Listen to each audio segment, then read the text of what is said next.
Valuasi yang pernah saya hitung kasar itu triliunan lebih lah valuasinya, alhamdulillah.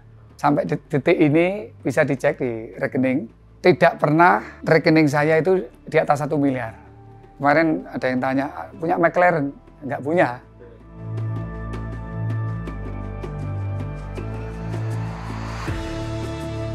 Saya ingin teman-teman yang belum merasakan umroh, saya ingin berbagi kesempatan. Teman-teman di sini bisa umroh, semuanya gratis, pesawat semua gratis. Teman-teman bisa komen di akunnya Pecah Telur untuk mendoakan perusahaan kita, Umair dan Trisna Group, dan tulis kenapa kalian ingin umroh. Dan yang terbaik menurut saya itu yang kita berangkatkan umroh gratis. Mau masyarakat Indonesia atau di seluruh dunia boleh.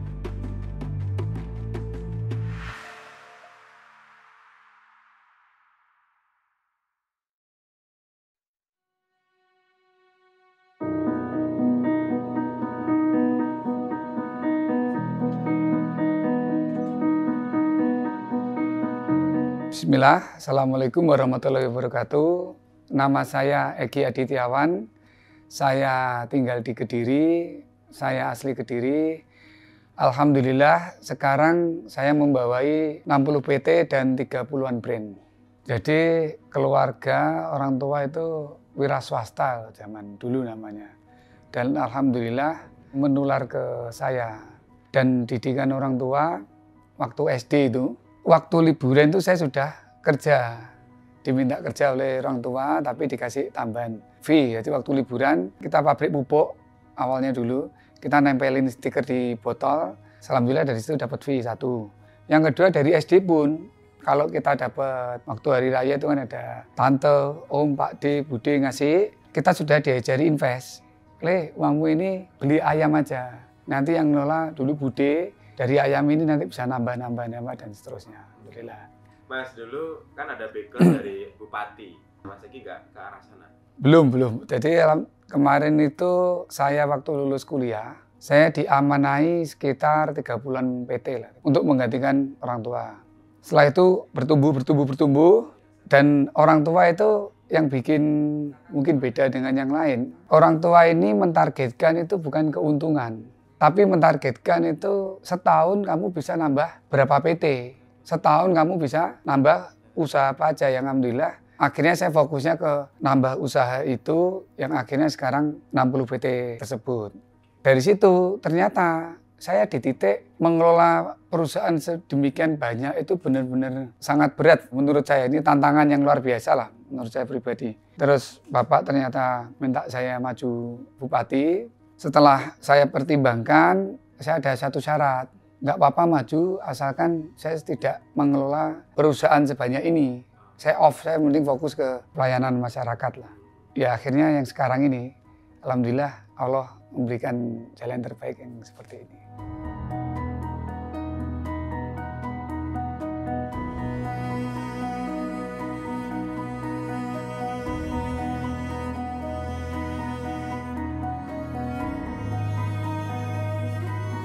Dari Mas Egi sendiri nyaman sebagai seorang pengusaha atau seorang pelayan publik? Saya pelayan masyarakat tetapi melalui jalur usaha. Saya memberikan manfaat ke banyak orang, ikhtiar melalui jalur usaha.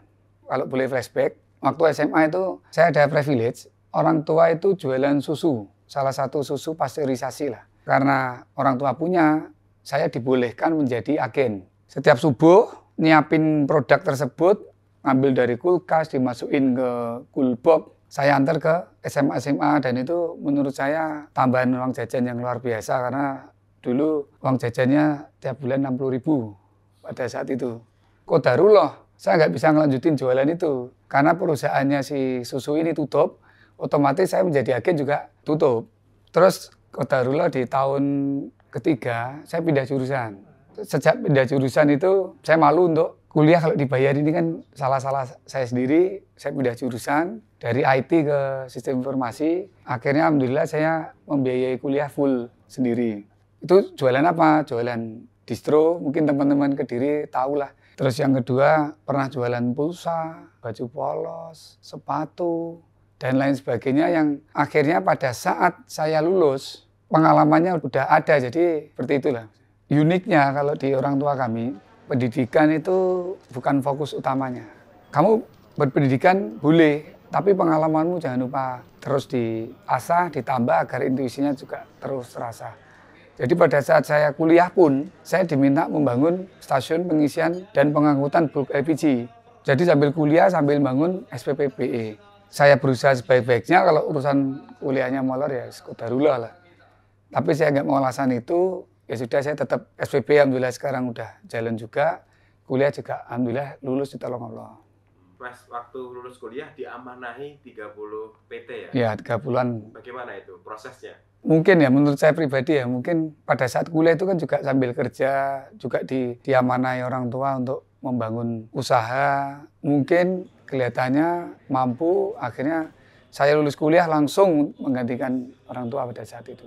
Tapi pada saat kuliah, sudah pernah rolling di beberapa tempat, selain membangun sendiri, itu dari jabatan purchasing, pindah ke yang lain semua, jadi dicobai muter, sudah dicoba. Akhirnya mungkin setelah lulus itu pengalamannya sudah ada. Ya. Perusahaan apa Mas waktu itu yang waktu itu diamanahkan ke Mas Egi?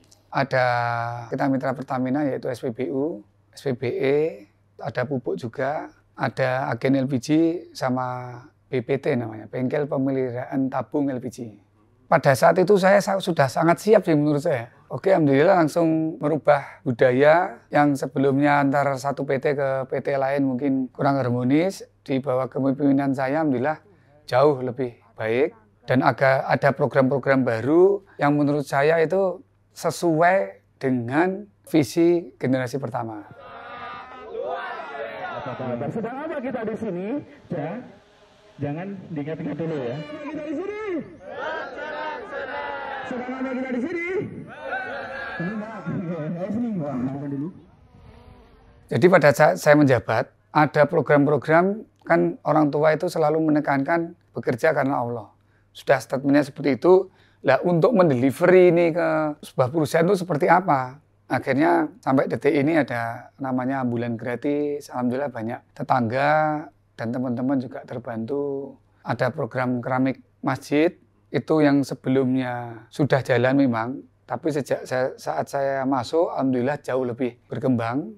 Jadi untuk semua masjid gratis keramik. Yang ketiga ada 1 juz, 1 tiket umroh. Itu alhamdulillah sudah banyak yang berangkat. Terus ada lagi kajian, yang itu tiap pekannya ada dites. Nanti yang nilainya terbaik juga diberangkatkan umroh. Dan ternyata dari situ manfaatnya itu, Masya Allah, ternyata banyak orang yang bermimpi umroh, karyawan, tapi tidak bisa. Terus yang kedua, banyak harapan-harapan teman-teman karyawan, itu pengen berdoa di sana, pengen diijabah, tempat-tempat mustajab di sana, itu akhirnya 1, 2, 3 banyak orang itu terkabulkan. Ada 1 OB di sini, karena ada program 1 juz, 1 tiket umroh ini dia bersih-bersih, nyapu, ngepel, semuanya itu sambil dengerin murotal. Terus alhamdulillah beliau setoran, alhamdulillah lolos. Dan dia berangkat, loh kenapa kamu kok sebegitu inginnya berangkat umroh itu kenapa? Ternyata dia pengen punya momongan. Setelah itu dia berangkat, minta pada Allah di tempat-tempat mustajab, pulang dari sana alhamdulillah dikasih Allah momongan. Beneran bisa dapat? Beneran bisa, alhamdulillah bisa dapat, Masya Allah. Terus ada lagi yang lulus SMA itu pengen kuliah. Tapi qadarullah karena ibunya di rumah sendiri, dengan berat hati, aku sebenarnya pengen kuliah. Tapi jadi nemenin ibunya, tapi bismillah ikhlas. Akhirnya dia kerja di salah satu perusahaan di sini. Terus mencoba apalan. Kemarin baru setoran, alhamdulillah lulus juga. Terus dia berpikir, bentuk berbaktinya kepada orang tua ini dapat hadiah umroh dari Allah, kan sebenarnya perusahaan cuma perantara aja ya. Dan banyak lagi yang pengen berangkatin orang tuanya. Luar biasa lah menurut saya.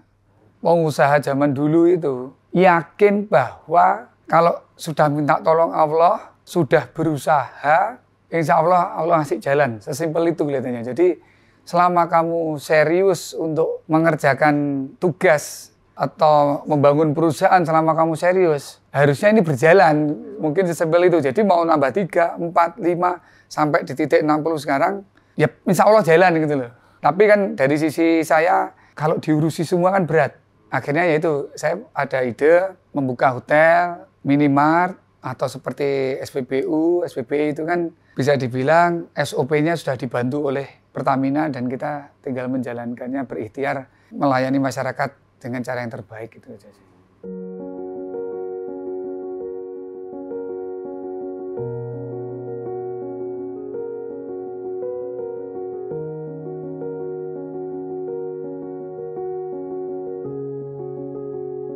Kalau yang menurut Mas Egi paling susah untuk dibuka waktu itu apa? Yang paling rumit ini yang terbaru ini, parfum.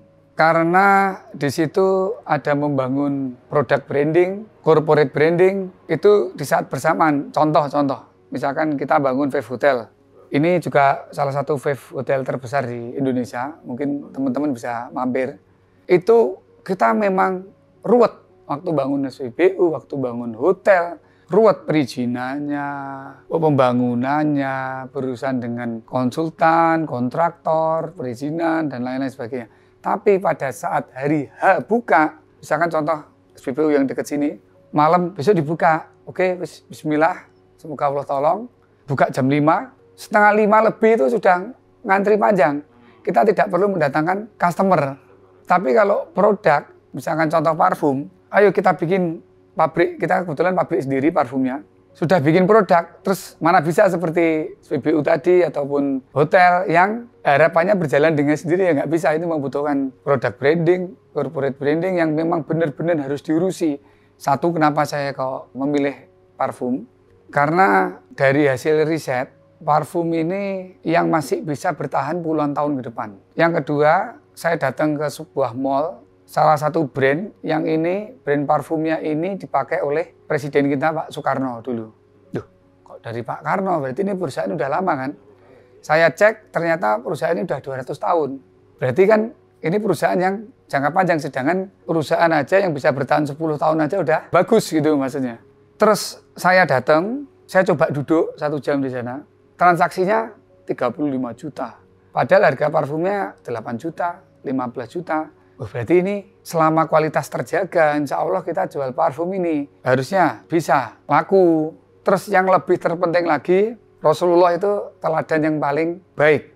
Entah dari akhlaknya dan semuanya. Dan beliau jasadnya itu selalu wangi.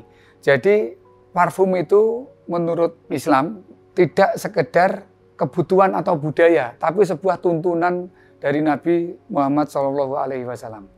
Jadi ini yang menginspirasi saya agar banyak orang yang bisa memakai parfum agar mencontoh Nabi Muhammad SAW. Jadi kebetulan kita mempunyai pabrik sendiri. Untuk menelurkan sebuah produk ini membutuhkan 6-8 bulan. Contoh, ada produk namanya Active Core. Sebelum ini produk dikeluarkan, coba teman-teman di sini 10 orang lari pakai 10 parfum yang berbeda. Jadi ada parfum yang kena keringat itu tambah tidak enak, tambah kecut, hilang, macam-macam. Dan kita menemukan dari puluhan ini, satu yang aromanya itu kalau disemprot di baju waktu olahraga, aromanya akan muncul setelah dipakai olahraga. Udah dipakai trail run, naik 3 gunung sekaligus dalam 1 hari, itu aromanya masih tetap wangi. Terus produk lain kita juga disemprot di bahan jersey, bahan katun, sama seperti yang di sajadah. Itu ya beda, ada yang tiba-tiba di jersey hilang. Jadi memang beda-beda. Kenapa namanya Umair, Mas? Karena Mus'ab bin Umair itu kan salah satu yang mirip dengan Nabi. Dan dia terkenal kalau beliau pakai parfum, aromanya semerbak dari jarak jauh. Tapi sebenarnya itu kan Mus'ab bin Umair, Mus'abnya sebenarnya. Ini saya ngambil Umairnya.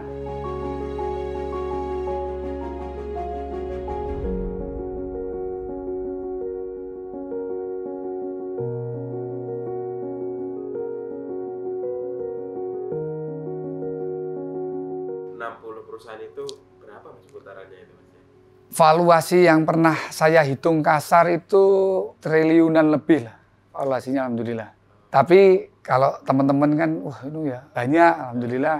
Tapi kalau jenengan bertanya, 10 miliar di umur berapa? Sampai detik ini bisa dicek di rekening. Tidak pernah rekening saya itu di atas 1 miliar. Jadi 1 miliar aja saya belum pernah. Kenapa seperti itu? Satu, saya dengan keluarga kecil saya berikhtiar semampu kita, dahulukan kepentingan banyak orang daripada keluarga kita sendiri dulu. Terus yang kedua, uangnya itu sebisa mungkin kita tidak pernah ambil dividen. Jarang sekali kita ambil dividen, jadi sistemnya kita gaji. Karena fokusnya kita ke gaji, terus semuanya keuntungan ini kalau nggak untuk usaha, untuk masyarakat yang keramik itu, pernah saya hitung 5 tahun lalu itu sekitar 60.000 keramik sudah tersalurkan. Mungkin sekarang udah 100.000, alhamdulillah semua berkat Allah. Terus Bapak sendiri juga fokusnya untuk janda yang kurang mampu, sebisa mungkin dibantu sebisa perusahaan kita. Terus kalau Ibu membangun masjid, salah satunya di Bumul itu. Di antara beberapa perusahaan yang paling banyak untungnya yang mana? Rata, alhamdulillah rata. Budaya di kita, perusahaan A untung, kita bikin perusahaan B. Perusahaan A, B untung, kita bikin perusahaan C. Perusahaan A, B, C untung, bikin perusahaan D. A, B, C, D untung, bikin perusahaan C. Sampai 60 ini, semoga saya diingatkan terus sama orang tua, jangan lupa, ini kerja kita ini semua untuk Allah. Sampai detik ini, selama kemarin ada yang tanya, punya McLaren? Enggak punya. Di rekening 1 miliar aja kan enggak pernah ada. Kalau budaya kita tetap makan nasi pecel, bubur tiap pagi dan lain-lain, semoga ini terus berlanjut dan semakin memberi manfaat kepada banyak orang. Perintis itu berat karena beliau mengalami sesuatu yang luar biasa. Jadi perintis-perintis itu kecenderungan intuisinya itu kuat. Kalau generasi kedua ini, kalau dia bisa mengembangkan, itu kecenderungan berikhtiar melalui jalan ilmu. Bukan intuisi saja. Datanya seperti apa, risetnya seperti apa. Kalau generasi pertama dulu, intuisi ini kelihatannya buka, untung buka. Kalau generasi kedua, ini sebelum buka, kita riset pasar dulu. Potensi nggak marketnya. Cuman dari generasi kedua sendiri, yang saya lihat juga ternyata nggak mudah. Teman-teman saya sendiri kan banyak generasi pertama juga. Banyak yang generasi kedua ini nggak mau melanjutkan usaha orang tuanya. Mungkin ada yang jadi notaris, jadi dokter, jadi macam-macam lah. Ada yang pengen buka usaha kafe, ada yang boleh. Tapi harus bertanggung jawab bahwa usaha yang dulu dibangun generasi pertama itu harus diikhtiarkan, minta tolong pada Allah, bisa lanjut sampai generasi ketiga. Dan itu ternyata bukan hanya modal. Saya survei teman-teman di sini. Generasi kedua enak, ada modal. Coba kamu saya kasih 10 juta. Bisa nggak ini jalan? Kurang, Pak. 100 juta, 50 juta, siap. Terus ini kamu mau apain? Bingung. Jadi ternyata itu membangun usaha itu butuh ilmu juga, nggak sederhana gitu maksudnya.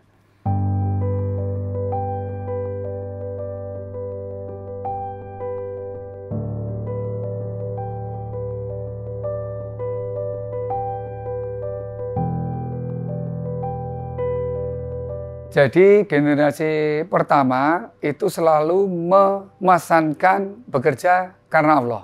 Saya sebagai generasi kedua menerjemahkan dalam bentuk corporate value. Yaitu yang pertama, selalu setiap menghadapi permasalahan, entah di rumah, entah di kantor, pertama kali yang dilakukan jika menemui masalah adalah minta tolonglah kepada Allah dulu. Itu yang wajib kita lakukan untuk semua karyawan di sini.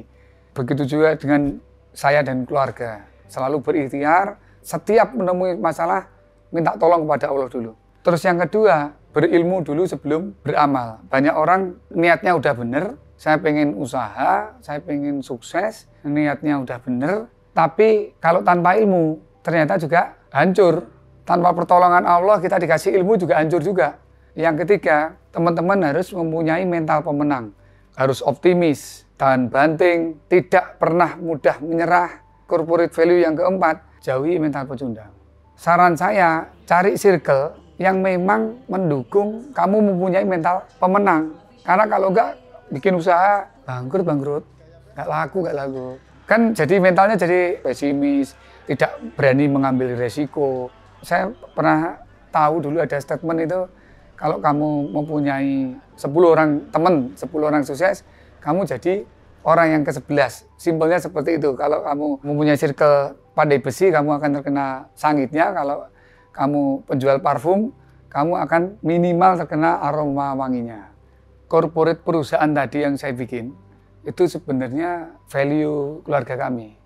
Dari semua masalah minta tolong pada Allah, berilmu dulu sebelum beramal, berikhtiar menjadi mental pemenang, berusaha menghindari mental pecundang, dan yang terakhir selalu berusaha terus-menerus dan tidak pernah lelah. Tapi ada tambahan satu lagi, dahulukan kepentingan orang banyak dulu daripada diri kita. Kita mau makan nasi pecel selama itu cukup, nggak masalah. Misalkan uang di rekening ada 10 juta, ternyata ada datang 9 juta ini untuk membiayai rumah sakit orang, ini udah urgent lah. 9,5 juta pun kasih semua nggak masalah. Yang penting 500 ribunya ini cukup untuk saya, istri, dan anak, udah. Dan itu melatih terus-menerus sampai dari awal nikah sampai sekarang.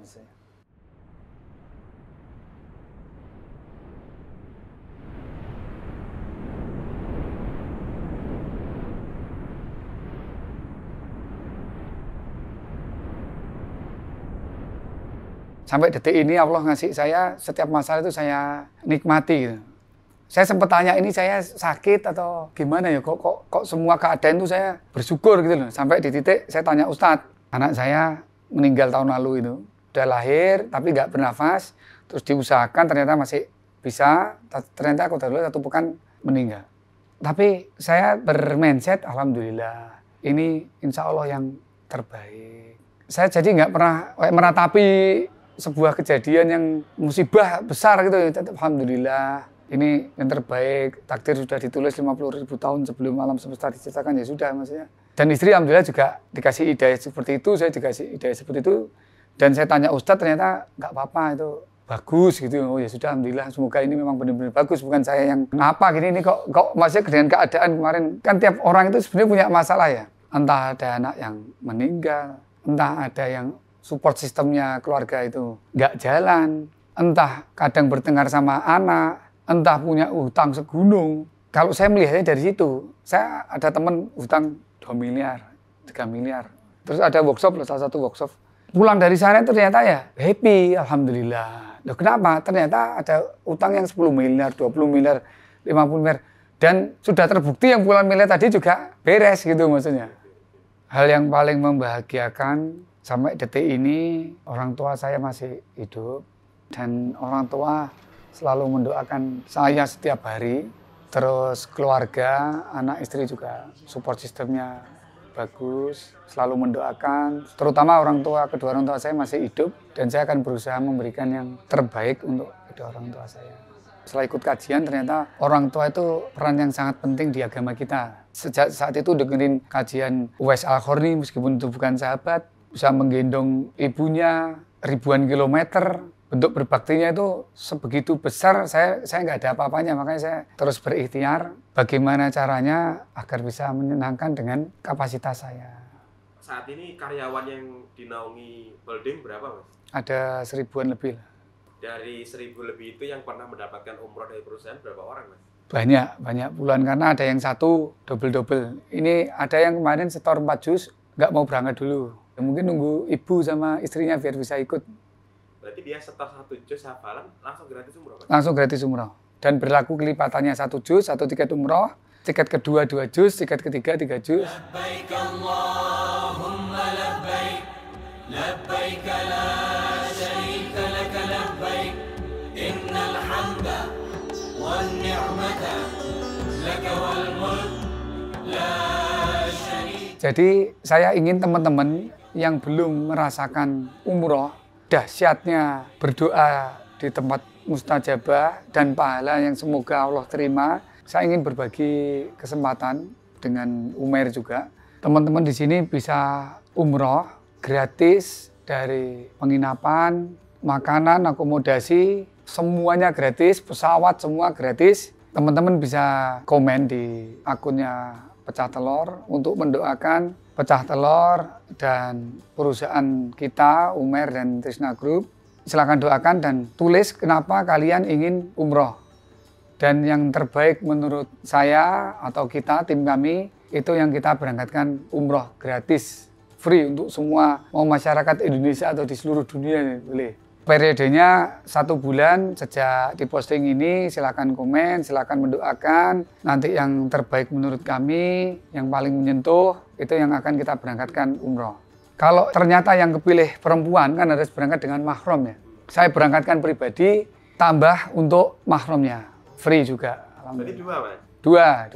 Kalau yang laki-laki 1? Yang laki-laki 1. Setiap keadaan apapun, setiap menemui masalah apapun, harus wajib minta tolong kepada Allah. Bahkan saya dulu diberitahu Ustadz, sebelum kita tidur, kita minta tolong, ya Allah jagalah anak-anakku ini. Karena apa? Pada saat tidur, nggak tahu tiba-tiba ada lemari jatuh menimpa anak kita. Jadi sebelum tidur pun kita minta tolong pada Allah. Terus yang kedua, dahulukan kepentingan banyak orang dulu daripada kepentingan pribadi dulu. Terus yang ketiga, kalau teman-teman ingin sedikit berubah setelah minta tolong pada Allah, terus berusaha, berilmu dulu sebelum beramal. Berusahanya ini dalam artian carilah circle yang baik, yang sesuai dengan mimpimu. Kalau pengen hafalannya bagus, cari teman-teman yang hafalannya bagus untuk selalu diingatkan hafalannya. Kalau ingin menjadi pengusaha dengan target omset 1 juta, 10 juta, 100 juta, 1 miliar, 10 miliar, 100 miliar, bahkan 1 triliun. Berusaha cari circle yang support dengan kamu.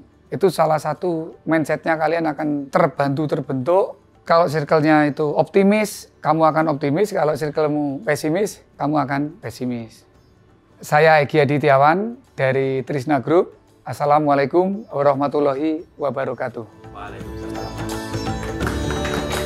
Terima kasih Mas.